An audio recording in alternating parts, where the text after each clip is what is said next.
Hello दोस्तों, स्वागत है आपका आज के सेशन में। आज का सेशन दोस्तों बाल विकास का होने वाला है, जिसमें आपको बाल विकास और पैडागोजी के दोस्तों टॉप 35 प्रश्न देखने को मिलेंगे दोस्तों। एक एक प्रश्न बहुत ही महत्वपूर्ण है। आज ये दोस्तों बाल विकास और पैडागोजी की दोस्तों अंतिम क्लास होने वाली है। जैसा कि आपको पता है कि आपका एग्जाम दोस्तों 14 या 15 तारीख को होने वाला है। तो सीटेट की दोस्तों बाल विकास की ये अंतिम क्लास है। तो इस क्लास को दोस्तों अवश्य पूरा देख कर जाएँ। इस क्लास से आपको लगभग 15 प्रश्न दोस्तों देखने को मिल जाएंगे। तो शुरू करते हैं आज का पहला प्रश्न। आज का पहला प्रश्न बहुत ही महत्वपूर्ण है, और जो दोस्तों चैनल पर नए हैं वो चैनल को सब्सक्राइब जरूर कर ले। शुरू करते हैं आज का पहला प्रश्न। आज का पहला प्रश्न कहता है, जब बावर्ची खाना पकाते समय खाने को चखता है तो वह के समान है? किसके समान है दोस्तों? सीखने के आकलन के समान, सीखने का आकलन के समान, सीखने के आकलन के समान, सीखने के रूप में आकलन, सीखना, आकलन और सीखना।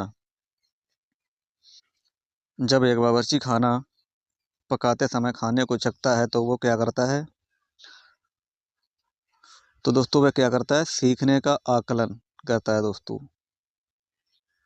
वो दोस्तों करके सीखता है। इसका मतलब हो जाएगा सीखने का आकलन। ऑप्शन नंबर ए इसका सही उत्तर हो जाएगा। देखते हैं दोस्तों प्रश्न नंबर 2 को। प्रश्न नंबर 2, इसका उत्तर आपको कमेंट बॉक्स में बताना है। इसमें पूछा गया है, शिक्षक बच्चों को सृजनात्मक विचारों के लिए प्रोत्साहित कर सकता है। किस प्रकार कर सकता है? उन्हें उत्तर कंठस्थ कराने के लिए कहना। दोस्तों कंठस्थ वाला ये गलत हो जाएगा। उन्हें प्रत्यास्मरण आधारित प्रश्न पूछकर, दोस्तों ये भी गलत हो जाएगा। उन्हें बहुविकल्पीय प्रश्न देकर, ये भी गलत हो जाएगा। Option number C option number D इसका सही उत्तर हो जाएगा। उन्हें समस्या समाधान के लिए विभिन्न तरीकों से सोचने के लिए कहकर। ये दोस्तों सृजनात्मक विचारों के लिए प्रोत्साहित कर सकता है। ऑप्शन नंबर डी इसका सही उत्तर हो जाएगा।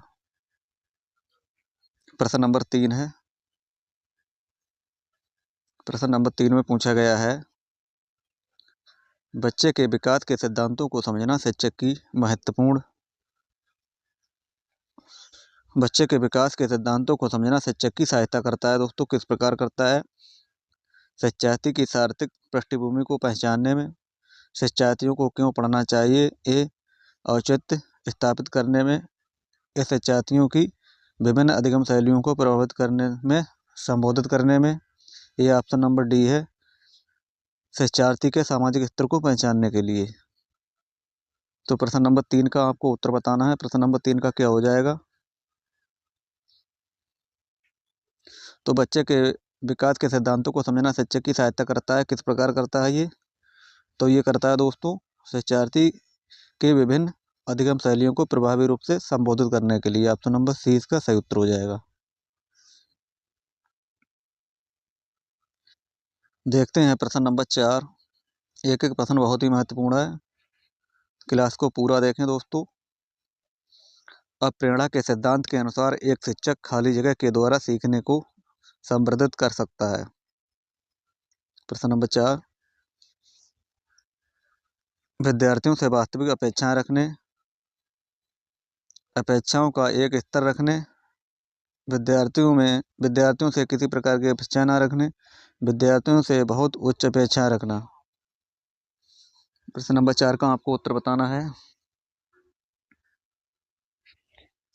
प्रेरणा के सिद्धांत के अनुसार एक शिक्षक के द्वारा सीखने को संबोधित कर सकता है। किस प्रकार? विद्यार्थी से वास्तविक अपेक्षाएं रखने पर दोस्तों। ऑप्शन नंबर ए इसका सही उत्तर हो जाएगा। प्रश्न नंबर 5 है। प्रश्न नंबर 5 में पूछा गया है,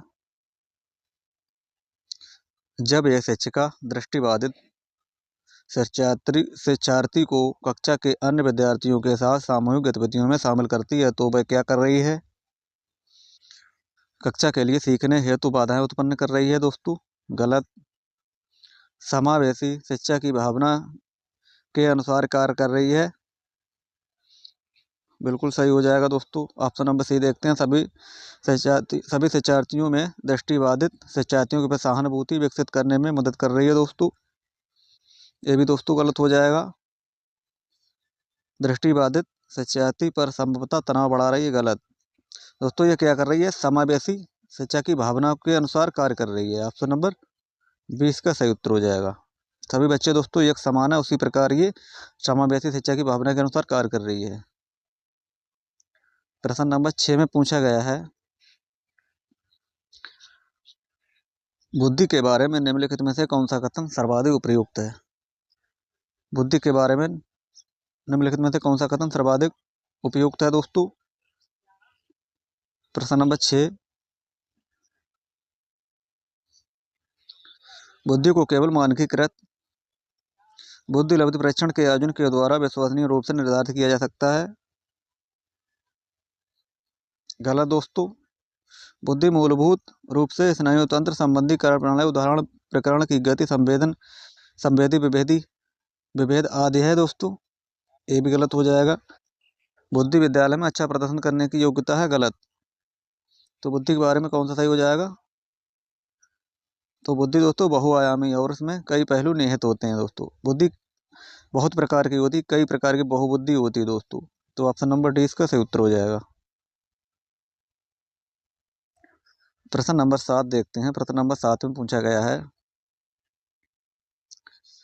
निम्नलिखित में से कौन सा विकास का सिद्धांत नहीं है। विकास का सिद्धांत निम्न में से कौन सा नहीं है। विकास की सटीक गति एवं प्रकृति जन्म के समय ही निर्धारण हो जाती है। व्यक्ति अलग अलग गति से विकास करते हैं, बिल्कुल करते हैं दोस्तों। विकास तुलनात्मक रूप से क्रमिक होता है, बिल्कुल।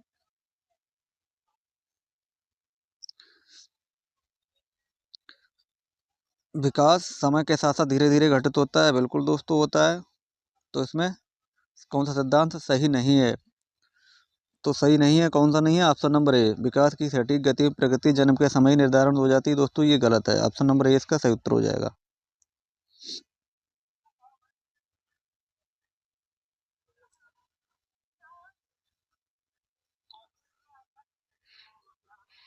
प्रश्न नंबर 8 है। प्रश्न नंबर 8 में पूछा है, निम्नलिखित में से कौन सा एक सीखने के लिए प्रमुख है। अनुबंधन, रटकर याद करना, अनुकरण, अर्थ निर्माण। तो सीखने का एक सबसे अच्छा तरीका कौन सा होता है दोस्तों, आपको बताना है। तो रटकर भी नहीं, अनुकरण भी नहीं दोस्तों, अनुबंधन के द्वारा भी नहीं, अर्थ के निर्माण के द्वारा। ऑप्शन नंबर डी इसका सही उत्तर हो जाएगा।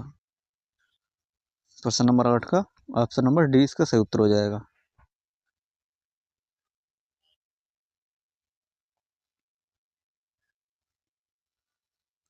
प्रश्न नंबर 9 है,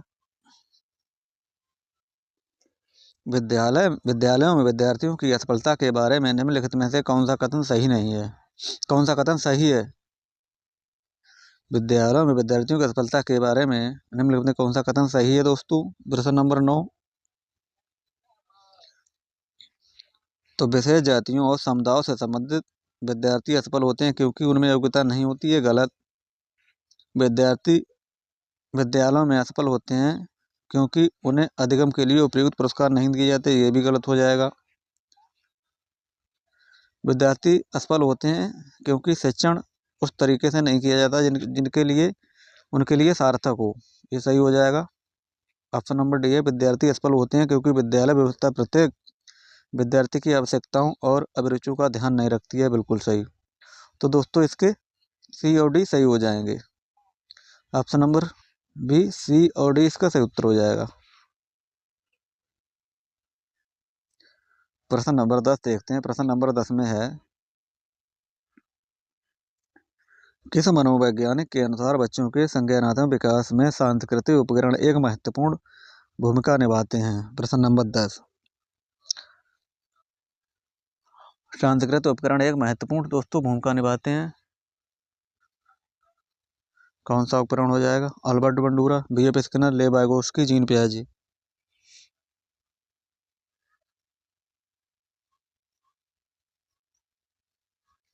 प्रश्न नंबर 10,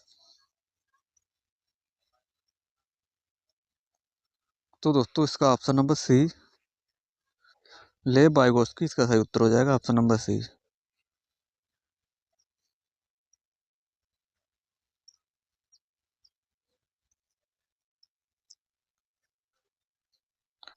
देखते हैं दोस्तों प्रश्न नंबर 11 को। प्रश्न नंबर 11 में पूछा गया है,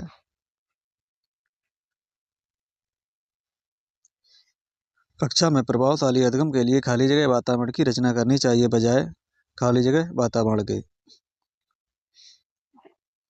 तो खाली स्थान में आपको भरना है, क्या हो जाएगा प्रश्न नंबर 11 में, तो सहयोगात्मक और प्रतिस्पर्धा। कक्षा में प्रभावशाली अधिगम के लिए सहयोगात्मक वातावरण की रचना करनी चाहिए बजाय प्रतिस्पर्धा के। ऑप्शन नंबर सी इसका सही उत्तर हो जाएगा।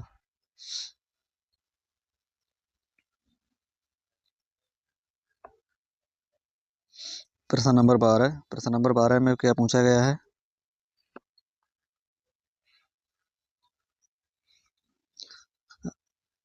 संरचनात्मक ढांचे में बच्चे को किस रूप में देखा जाता है।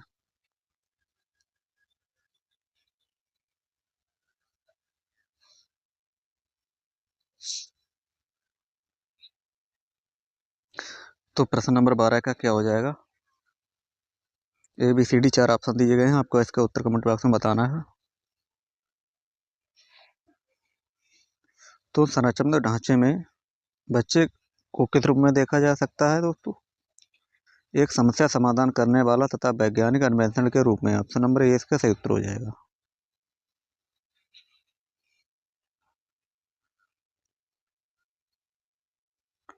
प्रश्न नंबर 13 देखते हैं। प्रश्न नंबर 13 में पूछा गया दोस्तों, विद्यार्थियों को स्वतंत्र रूप से चिन्हित करने तथा प्रभावी शिक्षार्थी बनाने सक्षम बनाने हेतु शिक्षक के लिए महत्वपूर्ण है। क्या महत्वपूर्ण हो जाएगा प्रश्न नंबर 13।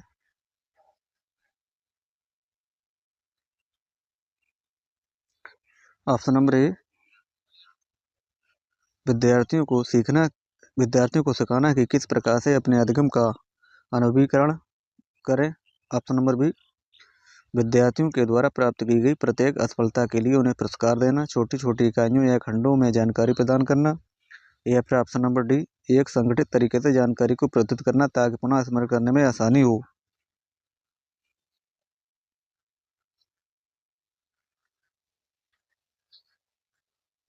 तो प्रश्न नंबर 13 का क्या हो जाएगा, प्रश्न नंबर 13 का ऑप्शन नंबर ए इसका सही उत्तर हो जाएगा। विद्यार्थियों को सिखाना कि किस प्रकार से अपने अधिगम का अनुभवीकरण करें। ऑप्शन नंबर ए इसका सही उत्तर हो जाएगा। प्रश्न नंबर 14 है। प्रश्न नंबर 14 में पूछा गया है, बच्चे के अधिगम में शारीरिक स्वास्थ्य और संवेगात्मक क्या है दोस्तों। साम्यक व्यवस्था का कोई आपसी संबंध नहीं है दोस्तों, या फिर की भूमिका नगण्य है, एक का कोई प्रभाव नहीं पड़ता, एक महत्वपूर्ण भूमिका है।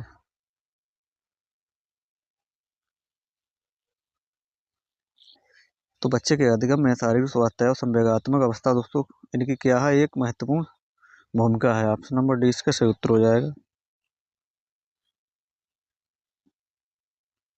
प्रश्न नंबर 15 देखते हैं। प्रश्न नंबर 15 में पूछा गया है, प्रभावशाली और सृजनात्मक बच्चों की आवश्यकताओं को किस प्रकार संबोधित किया जा सकता है। प्रश्न हल करने के लिए विशिष्ट निर्देश उपलब्ध कराकर, रटने पर आधारित परीक्षा देकर, चुनौतीपूर्ण कार्य और निरस्तता दूर करने के लिए क्रियाकलाप देकर, वे प्रश्न देकर जिनमें अभिमुखी चिंतन की आवश्यकता हो। प्रश्न नंबर 15, तो प्रतिभाशाली और सृजनात्मक बच्चों की आवश्यकताओं को किस प्रकार संबोधित किया जा सकता है। तो चुनौतीपूर्ण कार्य और निरस्तता दूर करने के लिए क्रियाकलाप देकर। ऑप्शन नंबर सी इसका सही उत्तर हो जाएगा। प्रश्न नंबर 16 देखते हैं। प्रश्न नंबर 16 बहुत ही महत्वपूर्ण है दोस्तों। इसमें पूछा गया है, विद्यालय छोड़ने वाले विद्यार्थियों को नियंत्रण की दृष्टि से सरकारी संगठन द्वारा संस्था के स्तर पर विभिन्न उपाय किए गए हैं। निम्नलिखित में से कौन सा कारण जिसके कारण बच्चे विद्यालय छोड़ देते हैं। तो ऑप्शन नंबर ए है, बच्चों को भली भांति व्यवहार करने की आवश्यकता के प्रति अध्यापकों का संवेदनशील न होना, या फिर जो बच्चे अनिवार्य पाठ चर्चा को स्वीकार नहीं कर पाते उनके लिए विकल्पनात्मक पाठ चर्चा का न होना, विद्यालय में श्यामपट्ट और शौचालय जैसी आधारभूत सेवाओं का अभाव, अध्यापकों को समय उपयुक्त योग्यता वाला न होना तथा उन्हें कम आए देना। प्रश्न नंबर 16 का बताना है दोस्तों। तो बच्चे विद्यालय क्यों छोड़ देते हैं दोस्तों? ऑप्शन नंबर 20 का सही उत्तर हो जाएगा। जो बच्चे अनिवार्य पाठचर्या को स्वीकार नहीं कर पाते उनके लिए विकल्पात्मक पाठचर्या का ना होना। ऑप्शन नंबर 20 का सही उत्तर हो जाएगा।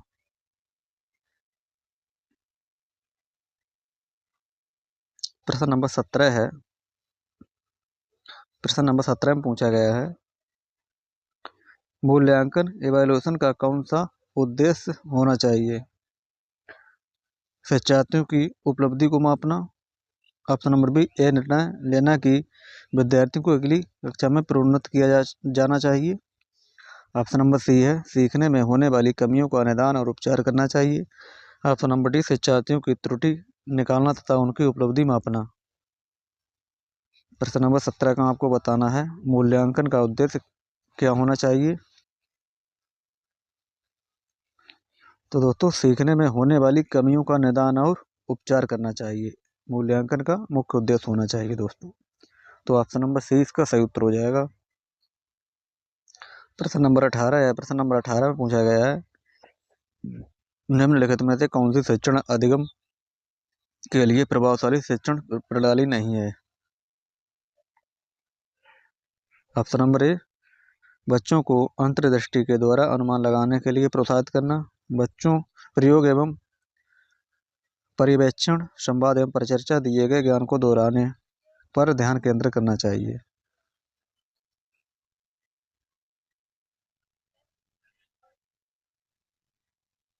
तो एक प्रभावशाली शिक्षण प्रणाली दोस्तों कौन सी नहीं है दोस्तों? तो दिए गए ज्ञान को दोहराने पर ध्यान केंद्रित करना। ऑप्शन नंबर डी इसका सही उत्तर हो जाएगा।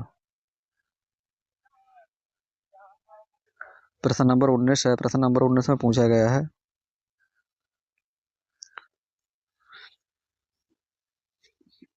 बहुसंवेदी शिक्षण अधिगम की प्रविधि में अधिगम संवर्धन हेतु दृश्य, श्रव्य, स्पर्श और संवेदनाओं का एक साथ प्रयोग किया जाता है। कारणकोटर, प्रत्यक्षीकरण, अवलोकन या गतिबोधक के रूप में। तो दोस्तों इसे गतिबोधक के रूप में किया जाता है। ऑप्शन नंबर डी इसका सही उत्तर हो जाएगा। प्रश्न नंबर 20 देखते हैं। प्रश्न नंबर 20 में है,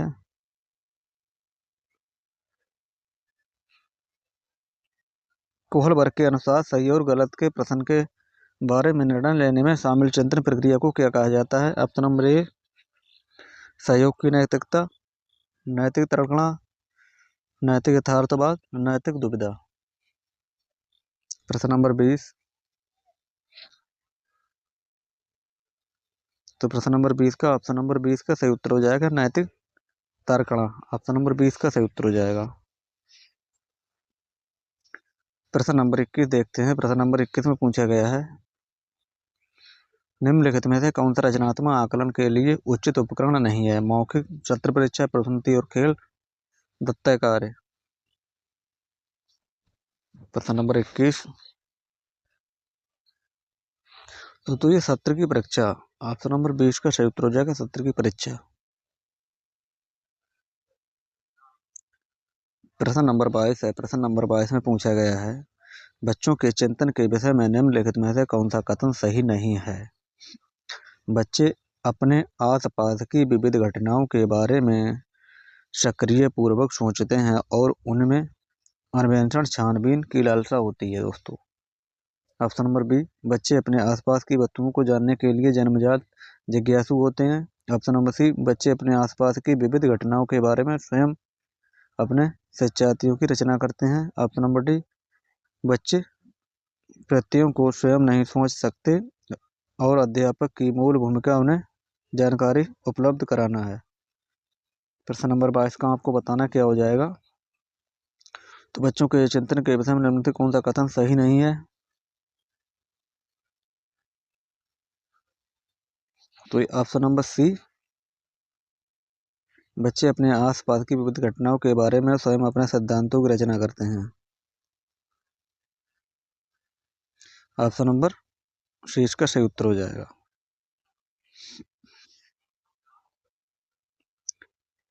प्रश्न नंबर 23 देखते हैं। प्रश्न नंबर 23 में पूछा गया है, व्यक्तिगत अंतरों का ज्ञान शिक्षकों की मदद किसमें करता है?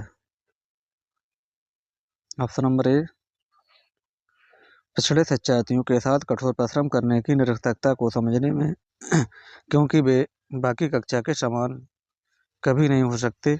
व्यक्तिगत अंतरों को शिक्षार्थियों की असफलता की स्वीकृति एवं उत्तरदायी ठहरने में,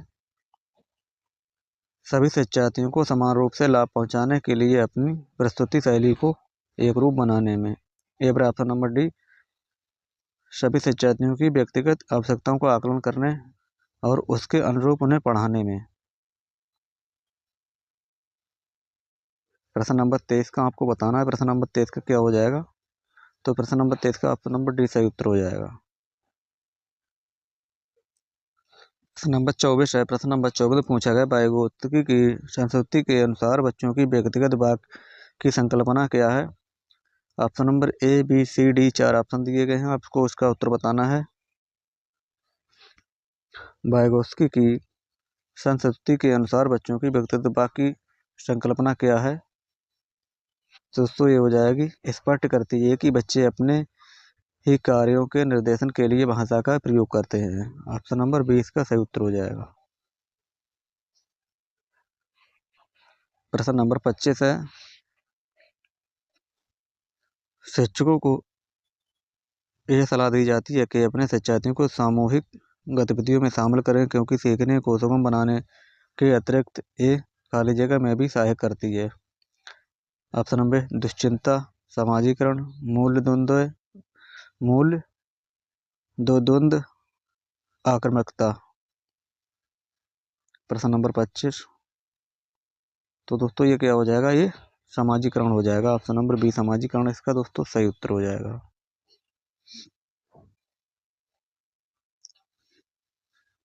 प्रश्न नंबर 26 है, प्रश्न नंबर 26 में पूछा गया है प्रत्येक शिक्षार्थी स्वयं में विशेषता है, इसका अर्थ क्या है? शिक्षार्थियों में ना तो कोई समान विशेषताएं होती हैं, ना उनके लक्ष्य समान होते हैं। सभी शिक्षार्थियों के लिए एक समान पाठ्यचर्या संभव नहीं है। ऑप्शन नंबर सी, एक विषमरूपी कक्षा में शिक्षार्थियों की क्षमताओं को विकसित करना संभव है। कोई भी दो शिक्षार्थी अपने योग्यताओं, रुचियों, प्रतिभाओं में एक समान नहीं होते। तो ऑप्शन नंबर डी इसका सही उत्तर हो जाएगा। प्रश्न नंबर 27 देखते हैं। प्रश्न नंबर 27 पूछा गया है निम्नलिखित में से इस कथन को सीखने के लक्षण के रूप में नहीं माना जा सकता। सीखना कुछ ऐसी चीज है जो अनुभवों के परिणाम स्वरूप घटित होता है। व्यवहारों का अध्ययन सीखना है। अधिगम भी सीखने का एक हिस्सा है। सीखने की प्रक्रिया जो व्यवहार में मध्यस्थता रखती है।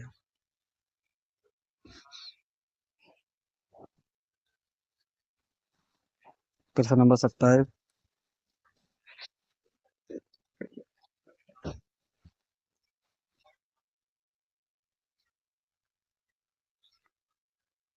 तो दोस्तों ऑप्शन नंबर ए इसका सही उत्तर है। सीखना कुछ ऐसी चीज है जो अनुभवों के परिणाम स्वरूप घटित होती है। ऑप्शन नंबर ए इसका सही उत्तर हो जाएगा।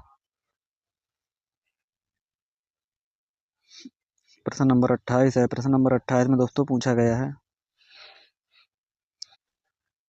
निम्नलिखित में से कौन सा अधिक कथन सीखने के विषय में सही है? प्रश्न नंबर 28 का आपको उत्तर बताना है। तो सीखने के विषय में कौन सा कथन सही है? तो सीखना उस वातावरण में प्रभावी होता है जो संवेगात्मक रूप से सकारात्मक हो और शिक्षार्थियों को संतुष्ट करने वाला हो। जो शिक्षार्थियों को संतुष्ट करने वाला हो। ऑप्शन नंबर ए इसका सही उत्तर हो जाएगा। प्रश्न नंबर 29 देखते हैं। प्रश्न नंबर 29 में है एक अध्यापिका यह सुनिश्चित करना चाहती है कि उसके विद्यार्थी आंतरिक रूप से प्रेरित हैं। इस संदर्भ में वह क्या करेगी?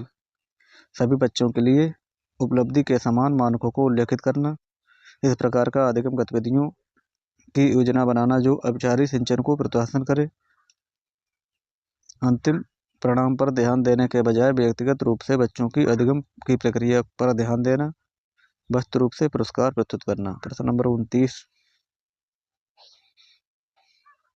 तो प्रश्न नंबर 29 का ऑप्शन नंबर सी इसका सही उत्तर हो जाएगा। प्रश्न नंबर 30, बाल्यावस्था की अवधारणा से क्या अभिप्राय है? ये विभिन्न सांस्कृतिक संदर्भों में सार्वभौमिक रूप से समान है। Option number B, option number D, option number C दोस्तों, इनमें से कौन सा सही हो जाएगा प्रश्न नंबर 30 का?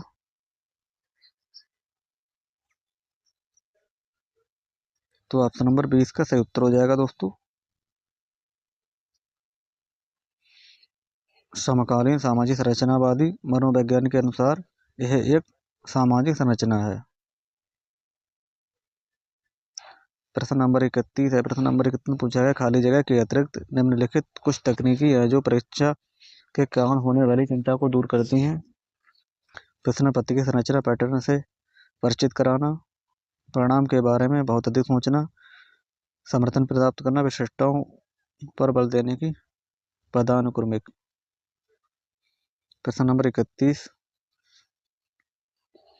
परिणाम के बारे में बहुत अधिक सोचना, ऑप्शन नंबर 20 का सही उत्तर हो जाएगा। प्रश्न नंबर 32 है। विज्ञान एवं कला प्रदर्शनियां, संगीत एवं नृत्य प्रस्तुत तथा विद्यालय पत्रिका निकालना खाली जगह के लिए क्या है? प्रश्न नंबर 32 है। तो ये विभिन्न व्यवसायों के लिए विद्यार्थियों को प्रशिक्षित करने में।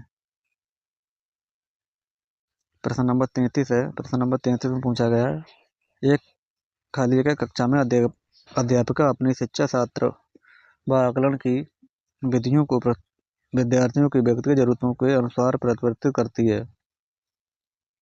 पाठ्यपुस्तक केंद्र, व्यवहारवादी, अध्यापक केंद्र, प्रगतिशील। तो प्रश्न नंबर 33 में ऑप्शन नंबर डी इसका सही उत्तर हो जाएगा। प्रश्न नंबर 34 है। प्रश्न नंबर 34 में पूछा गया है बाल केंद्रित कक्षा वह है जिसमें क्या होना चाहिए? तो दोस्तों जिसमें अध्यापक लचीला है और प्रत्येक बच्चे की व्यक्तिगत आवश्यकताओं को पूरा करता है। ऑप्शन नंबर 20 का सही उत्तर हो जाएगा। आज का प्रथम नंबर दोस्तों अंतिम है, जिसमें पूछा गया है स्कूल बच्चों के समाजीकरण की ऐसी संस्था है जहां प्रमुख स्थान स्कूल की दिनचर्या का होता है, प्रमुख स्थान स्कूल की गतिविधि का होता है, प्रमुख स्थान स्कूल की शिक्षकों का होता है, या प्रमुख स्थान स्कूली बच्चों का होता है। तो स्कूल बच्चों के समाजीकरण की ऐसी संस्था है जहाँ दोस्तों क्या होता है प्रमुख स्थान स्कूली बच्चों का होता है। ऑप्शन नंबर डी इसका सही उत्तर हो जाएगा। दोस्तों ये रहे आज के 35 प्रश्न। आपने इन प्रश्नों में से कितने प्रश्न सही किए हैं दोस्तों, इसका उत्तर आपको कमेंट बॉक्स में जरूर बताना है। आज के लिए इतना ही दोस्तों, मिलते हैं कल, तब तक के लिए धन्यवाद।